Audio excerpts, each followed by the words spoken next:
Weep no more, my lady. Oh, weep no more today. We sing one song for my old Kentucky home, for my old Kentucky home far away. Hey, welcome back. I'm Law with Overhead Photography. I'm Jerry Stone Fence Tours, and we're doing Derby. Part 2. Part 2. Part 2. Part 2. Part 2. Part 2. So last time we talked about Lexington, both the town, the horse and the bottle of bourbon. And the start of the Derby. And the start of the Derby. So that's a really interesting. I learned some really cool stuff. Yes. So we're moving on to Calumet. Calumet Farm. Yep, which is made by the same company that makes Lexington. This is made at Barstow Bourbon Company now. This is considered a small batch. It's 86 proof, so it's a lighter proof. You know much about Calumet Farm? Only that I've driven past it a million times. I'll tell you what. Here's what I know about it. So it was started by, I forget the gentleman's name, but William Monroe Wright. Yeah, and if you've ever seen the bottles of Calumet baking powder in the grocery store, that it looks like an old-timey can with this little, it still has a little pop lid and all that. He basically started that, if I remember right, in Chicago or somewhere. Yeah. I think it was Chicago. And he literally went like door to door trying to sell this stuff, this baking powder. Scratched and saved, and apparently finally got enough money and kind of got off the ground. Came to Lexington and originally wanted to buy the property that's on the other side of the road from Calumet Farm. We're almost where the airport would be, but not quite. It's, I guess, what would they be, east of there. But apparently it was a more attractive farm to him. He tried to get it, couldn't buy it. The farm across the road came up for sale. He ends up buying it and starts a world-class horse farm at Calumet. Definitely. You know how many Derby winners were have come from that farm? I don't know, honestly. 8. For real, I was going to say 3. I was going to say 3. 8 Derby winners. Pretty much from the 40s to the 60s, they dominated. Now I know how many Triple Crown winners come from that farm? I'm going to say 3. I'm sticking with 3. 2. Tied for the most. There's only been 13, and 2 whirled away in Citation. So if you come down Lexington, you know Citation. That's right, Citation is from there. That's right. Yes. Yeah. So one way that distinguishes this farm, this is actually not a bad bourbon. This is a small batch, 86 proof. Now, when you say small batch, do you know how many barrels goes into this? No. Or that's just kind it could be 2. It could be like Jim Beam. It could be 500. I mean, you never know. There's no definition on small batch. But the farm itself. So this one actually they give you the mash bill on this one. So 74% corn, 18% rye, 8% malted barley. So it's pretty close to what we've been drinking all the time. So they're one of the farms that actually kept the white fences. Now I've always heard, is this just a kind of an urban myth, that you're only allowed, as a horse farm, you're only allowed to paint your fence white if you had a Derby winner? No. That's not true? Okay. No. No, there's other farms pretty much black fences, which most of them have went to, a little easier upkeep. You only have to paint those every 3 to 4 years. If you have white fences like Calumet does, you paint those every couple of years. But I imagine they can afford it. They had a few. They did well from the 40s to the 60s. They had 2 Triple Crown winners, whirled away in Citation. But now they went through kind of a slump. They did. I know they kind of went down. They did after getting, that. Bought by, what's his name, from Greece? There's a gentleman, it's Brad Kelly that owns it now. And actually, they in the 70s they had Alydar. You know Alydar? Yeah, he came in second in all the Triple Crown races. I remember Alydar. To affirmed. All 3. He was a great sire. So they had him in the 70s, and then they went through it was pretty far downhill from that point. Yeah. And then Brad Kelly's bought them, and you start seeing their horses now back in some of the big races. So it's coming back. I mean, it's a beautiful farm. Who's their big horse now from Calumet? Who's the star of the show there? I'm trying to think which one came in. They won one of the Triple Crown races. I can't think of the name of it though. It'll come back to me. Maybe by the time we get over there. Time going over there. Yeah, but it did win. It did win one of the Triple Crown races. So you see their horses coming back to prominence now.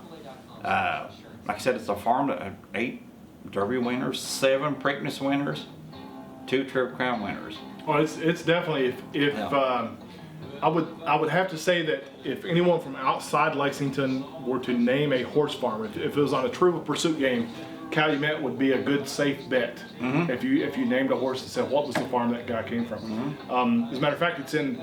Did you ever watch Goldfinger? Did you ever watch the James Bond movie Goldfinger? No James Bond fan. Oh really? I love James Bond. So in Goldfinger, James Bond actually comes to Kentucky because of Fort Knox is central to the theme. Lands at Bluegrass Airport. They show pictures. If you want to watch the movie, they show Bluegrass Airport. It looked like a little grass field at the time.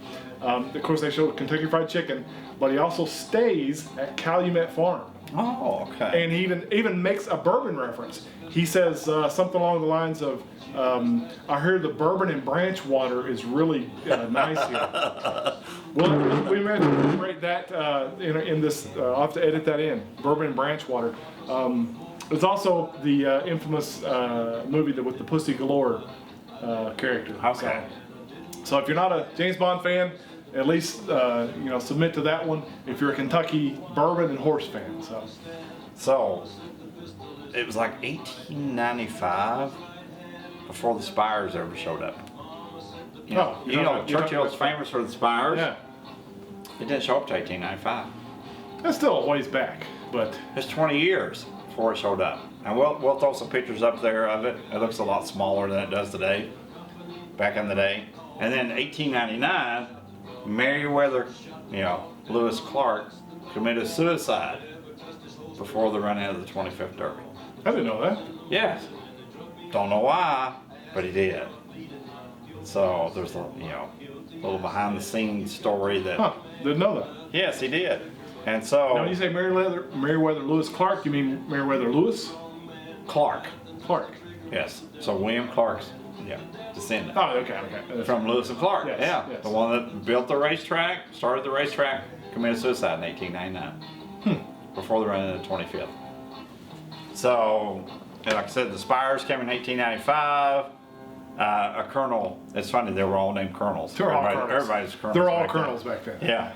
So Colonel Matt J. Wynn started, took control after, the suicide. In 1903, they turned their first profit. So how long did they run the Derby? 28 years. Oh gosh. I was kind of like being a little downhearted with the whole photography thing of like, I need to be making some more money at this. 28 years. Let's hope it's not 28 years. Yeah, 28 years before they turned a profit. So they finally did in 1903. And then the very next year. Well, Herb Keeneland hasn't turned a profit yet. They don't. They certainly turned a profit. So 1904, it became known as Running of the Roses. Yes. Now, why was that? Is that? I mean, I know they put the rose. They do. What's that called? They call it a thing. It's basically a big drape of roses over the horse, but it's called like a big thing. saddle or something. Yeah, it's called something. There's a specific name for it. Yeah, it's like 500 some roses. Yeah, but it's called a. Yeah. It's 500 of these put on a blanket. And So, by the way, Jerry was supposed to take these home to Hope Brown. Yeah. But instead he brought them here, so he's in trouble when he gets home. I'll give them Jerry. So it became the Run for the Roses. It's also called the fastest 2 minutes in sports. Yep. And that's about the distance, how long it takes to run it. So what do you think of the Calumet Farm? It's a little better than the Lexington? I like it a little bit better. Yeah. Mm-hmm. Yep. Yeah, like I said, neither one of them would be my go-to, but it's very interesting to drink them, just knowing the history and kind of to contemplate the history and the. They actually make a 10-year, 12-year, and a 14-year. Of Calumet. Calumet Farm, yes. Yeah, and even though this is this is sourced, but that's becoming more and more prevalent in the bourbon industry. It's certainly not any kind of disparagement on our part against sourcing. The kind of more traditional way of doing it is kind of doing more like what we had before on the last series with the Woodford Reserve. I know they sort of make everything in house; they don't source anything. But especially with the crafts, especially when you're looking at more of the niche market, you're getting a lot more sourcing. Yeah. Still good. I mean, you're still looking at bourbon that's 10, 12 years old. You know, that's really well selected, well blended, well crafted. It's good stuff. So now a few more facts about the Derby. You know, you've heard of the Triple Crown. So what races is that? That would be the Derby, the Preakness, and the Belmont. That's right. You know what year it was first won? Won by somebody? The Triple Crown? Yes. I think the Derby came before any of those, if I'm not mistaken. No, the Derby was actually the last. Really? Triple Crown races. It was, yes. I didn't know that. Yes. All right, then the Derby was in 18, so I'm saying 1903. No, 1919. Sir Barton. You know that road? I've heard Sir Barton, yeah. So yes. There's a Sir Barton Way right now in Hamburg. There is. Yeah. I mean, it was the family. Now, is that tied in with the Madden family? Very old Bartons, like with the no, it's different than that. But the Madden family, you know, the Madden family owned all the Hamburg place. Yeah, the whole Hamburg farm. Yes. So Sir Barton actually in 1919 won all three of those races. It wasn't known as the Triple Crown then. It was until 1930 that Gallant Fox won it. And that they actually became called it the Triple Crown. Triple Crown, yes. But he was the first one. Sir Barton was the first one to win the Triple Crown. Yeah, the Mattingly story is a pretty interesting story in itself. Oh. He was a wheeler dealer as well. He was kind of like a lot of these whiskey guys that were bourbon guys. He was like a Colonel Taylor or a pepper guy. He was always into some kind of money making process, and he was really well connected. So. Miss Madden, she just died, passed away this year. Yeah, Anita. The most modern version of the Madden family is have been kind of known as socialites in both Lexington and Central Kentucky area, but all are known worldwide to throw kind of elaborate derby parties and have like Egyptian pharaoh themes and dancers and all kinds of they just go really all out. They have celebrities and dignitaries that kind of show up. But I think she died. When was it? This last year. Yeah. She sure did. She passed away this now, last year. Now, Mr. Madden, he's still alive, but I know he's. Well, the son is, but the original Madden family. The son, what's his name? I don't know his name. I know he's big in poker. He does a lot of poker tournaments. Does it? Yeah. Okay. He's an attorney and he does a lot of poker. It's funny. They sold that farm, Hamburg. If you go shopping in Lexington at Hamburg, that was all the Madden farm. Yeah, and as a matter of fact, I've told my daughters this story several times. When I left Lexington in 88 to 92, 96. When I left Lexington in 96 to go to residency, I remember distinctly driving out of Lexington for the last time, and the only thing that was out there was a gas station that was about, I think the gas station's still out there, but otherwise it was just a big old giant farm with a gas station on it. And I came back like a couple years later and the whole place was just covered in shopping. Oh, it's lovely. It's Hamburg now, but it was the Madden farm. So I mean, that was Sir Barton. They actually, if you go to there's a Walmart there, and there's actually a walkway down below the Walmart. Oh yeah, it's where they have the cemetery. Cemetery. Yeah, the horse cemetery. It's a really kind of a pretty place. If you get a chance, if you're in Lexington and really want to it's sort of like a little oasis. It's very unexpected, but it's kind of in a little enclosure, and you get in there, and it's just really well done and elegant. You can see it from Sir Barton Road. Yeah. So just from that, they had actually moved all the horses from what became the parking lot of the Walmart and Lowe's there, and they were originally buried there. Yes, they moved them. I didn't know that. Yes, so they moved them. So he was the first winner, Gallant Fox.